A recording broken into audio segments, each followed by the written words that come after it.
Daf Yomi, Tractate Bava Batra, page 19b, top of the page. We were in the middle of a question. The Gemara asks two words on 19a.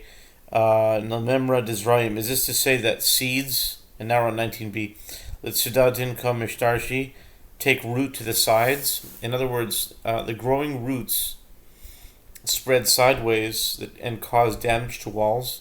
But didn't we learn in a Mishnah in Kalaim 7:1, with regard to one who bends a branch of a grapevine into the ground, so that it strikes roots and produces a new vine, if it does not have 3 handbreadths of earth over it, he may not plant a seed above it, as he would thereby transgress the prohibition of Kalaim, of diverse kinds. And it is taught with regard to this Mishnah, but one may plant on either side of that bent branch. This indicates that there is no concern that the roots of the seeds will spread out sideways.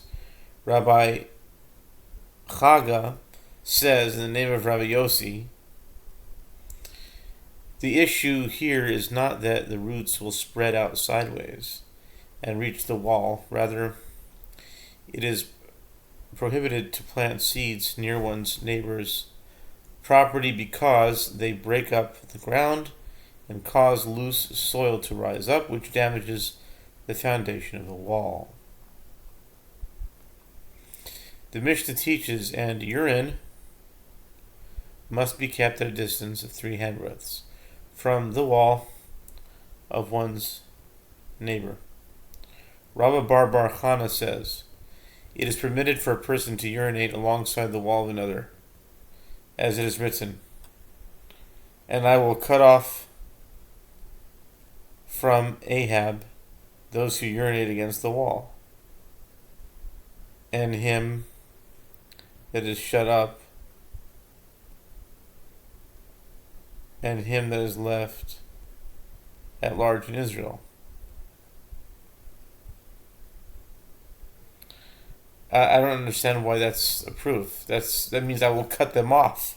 That doesn't mean you're allowed to. That's all the proof, more proof that you're not supposed to. 1 Kings 21:21. Okay, this is going to be a question that has to be asked. As the verse employs the term "those who urinate against the wall" to mean males, it seems that urinating against the wall was a common practice.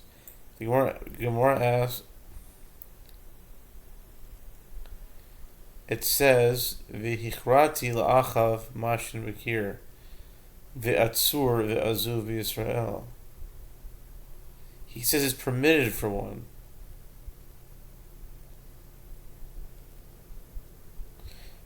That's not a good thing. To be cut off is not a good thing. That should be all the more proof that it's not. You're not supposed to. Mashin b'kir.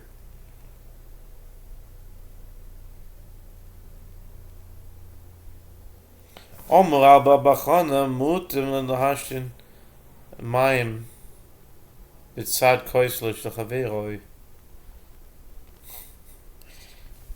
doesn't make sense to me at all.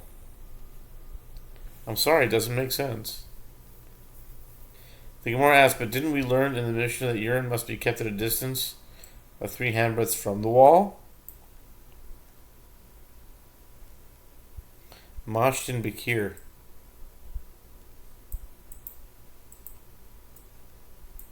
This is crazy. Makes no sense. There must be some deep things here. It's all very sadistic, probably. I'm going Kabbalistic on this one. Listen, if I'm learning to say Mash and Bekir is Mem Bet. You know, urinating on the wall, it's like the 42 journeys. Gansi. But didn't we learn that in the Mishnah urine must be kept 3 handbreadths from the wall? Okay, the Gemara answers there. The Mishnah is referring to urine that is poured from a chamber pot as opposed to urine that is passed from the body. If it's from a chamber pot, most of it's more rancid, had more time to ferment, Gansi. It's more nasty. So I could see if it's just coming from your body, it's fresh. It's more, you know what I'm saying? It's more geschmack, you know what I'm saying? not geschmack, but you know what I'm saying. It's more, it's cleaner maybe. But if you're leaving in it from a chamber pot, it's like sitting there. It's nasty. It's stinking, and then you pour on the wall. Then it's mostama going to be more, more stinky. The Gemara suggests, coming here, Abraisa, a person may not pour water at the side of the wall of another unless he distances the wall 3 handbreadths from it. If pouring water is prohibited, then all the more so should urination be prohibited. The Gemara explains there too is referring to urine that is poured from a chamber pot. Nice. The Gemara suggests coming to hear another proof from a brisa. A person may not urinate alongside the wall of another unless he distances himself 3 handbreadths from it. In what case is this statement said? It is said in the case of a brick wall. But in the case of a stone wall, one must distance himself enough so that it does not cause damage. How far must he distance himself? 1 handbreadth. And if there is a hard rock present, it is permitted to urinate there. The Gemara comments, the refutation of the opinion of Rav Bar Chana is a conclusive refutation. The ruling is, and his ruling is rejected.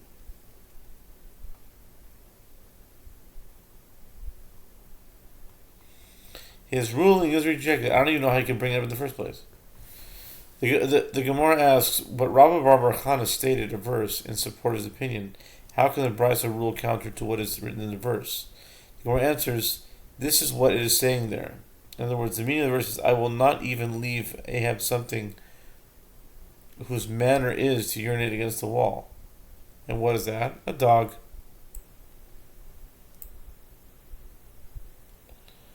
According to this interpretation, the verse is not referring to people at all. So he won't even leave. So the Gemara answers that V'chvati l'Achav mashtin b'kir.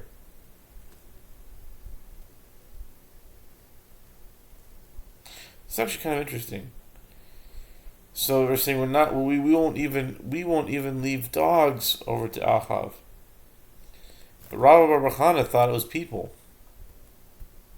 How could he think it was a person if that's the meaning of dogs?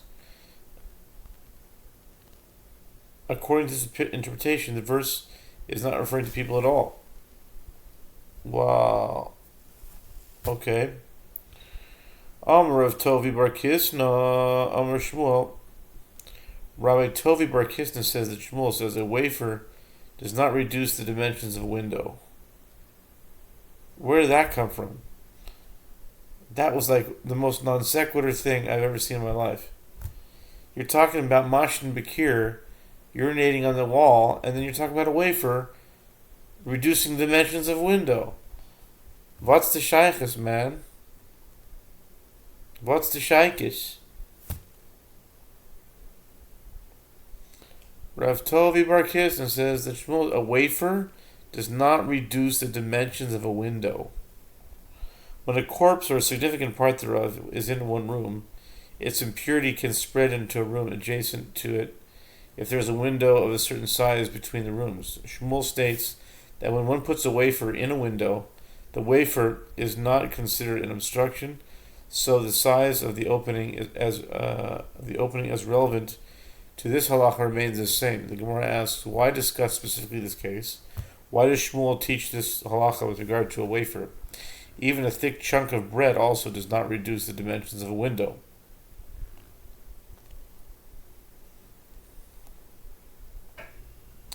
The Gemara answers, Shmuel is speaking, utilizing the style of it is not necessary as follows. It is not necessary, lami boya. It is not necessary to state this halacha with regard to thick bread. Since it is fit for him to consume, he does not nullify it. In other words, he does not plan to leave it in the window for an extended amount of time. But in the case of a wafer, which becomes disgusting when placed in a window, I might say he does nullify it, and it becomes part of the house, thereby reducing the size of the window. To counter this, Shmuel teaches us that even a wafer is not nullified, as it can be used to feed animals, as one is not particular about their food. Therefore, the wafer does not become part of the window in which it is placed. The Gemara challenges, and let him derive this halakha from the fact that a wafer is an item that is susceptible to ritual impurity, and any item that is susceptible to ritual impurity does not serve as a barrier against the spread of impurity. The Gemara explains that this is referring to a wafer that was kneaded in fruit juice, which is not one of the liquids that renders food susceptible to ritual impurity, and therefore the wafer is not susceptible to ritual impurity. Consequently, one might have thought that it serves as a barrier for ritual impurity and reduces the dimensions of the window. The Gemara raises an objection to Shmuel's opinion from a Mishnah in Ohalot 6.2. With regard to a basket that is full of straw, or an earthenware barrel full of dried figs, which are placed in a window, one considers if the straw or dried figs would stand on their own, were the basket or barrel removed, then they would serve as a barrier against the spread of impurity. But if they would not stand on their own, they would not serve as a barrier. The Gemara explains the objection, but why should the straw or dried figs serve as a barrier? Even straw that can stand on its own is fit for feeding one's animal and will likely be removed from the opening, which means it should not be considered part of the window. The Gemara answers, the ruling of the Mishnah stated with regard to rotted straw, which is unfit for animal consumption. The Gemara asks, but is it fit for use in the making of clay for bricks? The Gemara answers, this is referring to straw that has thorns in it, and therefore it is not fit for making bricks. The Gemara challenges, even so, it is fit for kindling a fire. The Gemara answers that this is referring to wet straw. The Gemara responds, nevertheless, it is fit for kindling a large fire. If one builds a large fire, wet straw will dry and become ignitable. The Gemara answers that a large fire is not common, and therefore, in all likelihood, the straw will remain in the window. The Gemara further asks, but dried figs are fit for him to consume, and he will certainly remove them. Consequently, they should not be considered fixed in their place. Shmuel says, this is referring to a case where the figs became worm-infested.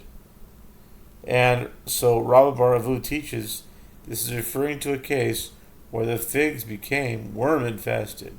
The Gemara clarifies, what are the exact circumstances of this barrel that held the dried figs? If this is referring to a case where it's open face outward, in other words, not toward the source of ritual impurity,